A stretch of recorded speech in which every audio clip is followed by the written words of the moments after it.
Anaïs, 34 ans, craque. Au début, avec Mathieu, on habitait chacun chez soi. Nous vivons ensemble depuis 6 mois chez moi. On s'accroche très régulièrement car il ne participe presque jamais aux tâches ménagères. Enfin, quand je dis jamais, un exemple. Lorsqu'il passe l'aspirateur, il le fait si mal que je suis obligée de repasser derrière lui. Du coup, vexé, il ne le fait plus. Comme nous travaillons tous les deux à l'extérieur, cette situation ne peut pas durer car je finis par tout faire et lui écoute de la musique ou va faire du sport pendant que moi, je nettoie l'appartement. Comment lui faire comprendre que cette situation ne peut plus durer? Anaïs. Le partage des tâches ménagères est un vrai sujet dès lors que les deux conjoints travaillent et si les tâches ne sont pas équitablement réparties. Quels sont les enjeux du partage des tâches en cas de cohabitation et surtout, pourquoi il n'est peut-être pas si simple pour Mathieu de participer à ces tâches ménagères dans le contexte que vous décrivez? Anaïs, vous souhaitez que la charge de travail ménager soit équitablement répartie entre Mathieu et vous, afin de mettre fin aux disputes actuelles. Qu'est-ce qui est à l'origine de votre conflit? 1. Mathieu a emménagé chez vous et vous estimez sans doute que votre appartement doit être nettoyé comme vous en avez l'habitude. Anaïs, chacun a sa façon d'entretenir son domicile et de gérer ses priorités, en allant du plus désordonné au plus maniaque. Anaïs, ne seriez-vous pas un peu maniaque? Mathieu n'a pas forcément les mêmes priorités que vous. Il n'accorde peut-être pas, comme vous, une extrême importance à l'absence de poussière. Il est peut-être sensible au fait que l'appartement ne semble pas être habité car il est rangé au carré. 2. Mathieu peut estimer que le temps consacré aux tâches ménagères doit être réduit au minimum car elles ne sont pas épanouissantes pour lui et de peu d'intérêt. 3. Lorsqu'il prend des initiatives ménagères, il vous faut tolérer que ce qu'il prend en charge ne soit pas fait comme vous l'auriez fait.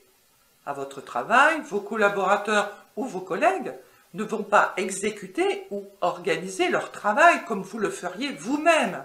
À la maison, c'est la même chose. Mathieu et vous ne fonctionnez pas de la même façon. Il vous faut le comprendre et l'accepter.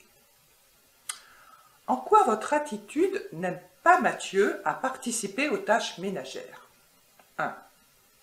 En critiquant systématiquement ce que fait Mathieu, vous lui démontrez que sa participation aux tâches ménagères est finalement sans valeur, inutile. Mathieu, quant à lui, estime perdre son temps si, lorsqu'il fait quelque chose, vous recommencez ce travail derrière lui.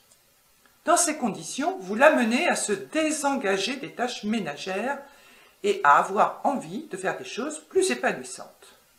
2. Mathieu ne se sent pas chez lui puisque vous le forcez à renoncer à ses habitudes au profit des vôtres. Il est peut-être déjà déstabilisé par le fait qu'il n'y ait aucun meuble qui lui appartienne ou que la décoration soit la vôtre. 3. Mathieu se force à être incompétent pour être disqualifié et pouvoir être dispensé des tâches qu'il accomplit mal. Vos critiques le confortent dans sa stratégie d'évitement. Pourquoi avez-vous autant de mal à supporter que Mathieu ne fasse pas comme vous? Premièrement, en fait, vous n'avez pas totalement intégré Mathieu dans votre espace de vie. Il est encore une pièce rapportée. Deuxièmement, vous voulez rester la maîtresse de votre maison et à ce titre, inconsciemment, vous voulez montrer que vous êtes la plus compétente dans les tâches attachées à la fonction que vous revendiquez. Troisièmement, vous êtes autoritaire dans votre toute-puissance. Vous voulez tout contrôler, contrôler le monde et tout particulièrement votre chéri. Comment régler le problème? Faites en sorte que Mathieu se sente chez lui. Avez-vous été attentive à ce qu'il ait son coin à lui, ses affaires, ses meubles, qu'il ait donné son opinion sur la décoration? Il existe différents moyens de lui permettre de s'approprier votre chez vous. Refaire ensemble les peintures, changer les luminaires, bouger les meubles de place. Si ce n'est pas le cas, Mathieu peut avoir l'impression d'être en visite chez vous, comme à l'époque où il avait son propre appartement. Accordez vos violons sur le principe du partage des tâches. Si vous lui demandez de vous aider, Mathieu va considérer que cette tâche vous incombe. Aider l'autre, c'est estimer que c'est l'autre qui a la charge de cette tâche, cette contrainte. Exprimez vos demandes ou vos attentes de manière directe. Je souhaite que tu passes l'aspirateur pendant que je nettoie la cuisine. De même, apprenez à Mathieu à vous dire « je vais faire ça » plutôt que « veux-tu que je t'aide ?» ce qui le maintient dans l'idée qu'il vous fait une faveur. Définissez prioritairement le partage des tâches, essayez de prendre en compte les goûts de chacun, ainsi que les manques d'intérêt ou incompétences notoires pour une tâche particulière. Vous ne cuisinez pas et lui est un top chef. Autrement dit, si Mathieu aime faire la cuisine, mais pas vous, vous pouvez parfaitement passer l'aspirateur puisque vous le faites mieux que lui. Mettez-vous d'accord sur une répartition des tâches. Mathieu fait la vaisselle et la cuisine, vous vous occupez du linge et du ménage. Peut-être détestez-vous nettoyer les vitres, alors que Mathieu, cela ne le dérange pas, il peut s'en charger et vous sortirez la poubelle. Peut-être existe-t-il par ailleurs des tâches où une participation à deux est inutile. Ce temps gagné pourra être consacré à une activité agréable ensemble, une illustration. Faire les courses seul, dès lors qu'une liste a été établie. Cela libère l'autre qui pourra s'occuper d'autres tâches ménagères. Et ensuite, vous trouverez le temps d'aller vous promener. Anaïs, mettez-vous un instant à la place de Mathieu. Un exemple. Mathieu sait bricoler mieux que vous.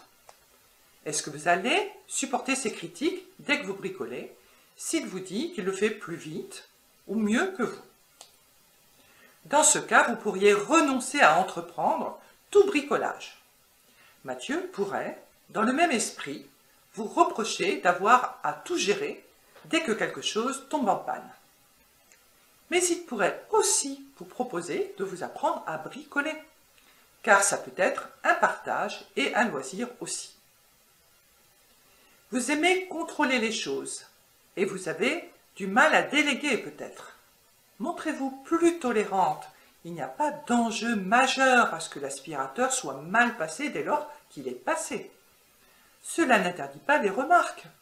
Éventuellement, vous pouvez les formuler sur un ton humoristique. Par exemple, faites-lui découvrir le cœur que vous avez dessiné dans le carré de poussière qu'il a oublié.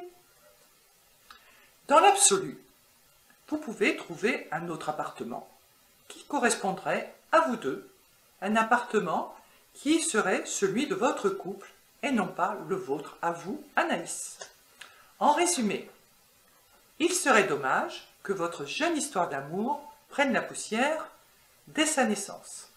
En conclusion, parlez avec Mathieu, accordez-vous sur la répartition des tâches et soyez plus tolérants l'un envers l'autre. Ménagez-vous. Vous vous aimez, alors revenez à ce qui est essentiel dans votre couple. Être en ménage ne se réduit pas à la relation entre une fée du logis et un roi du bricolage.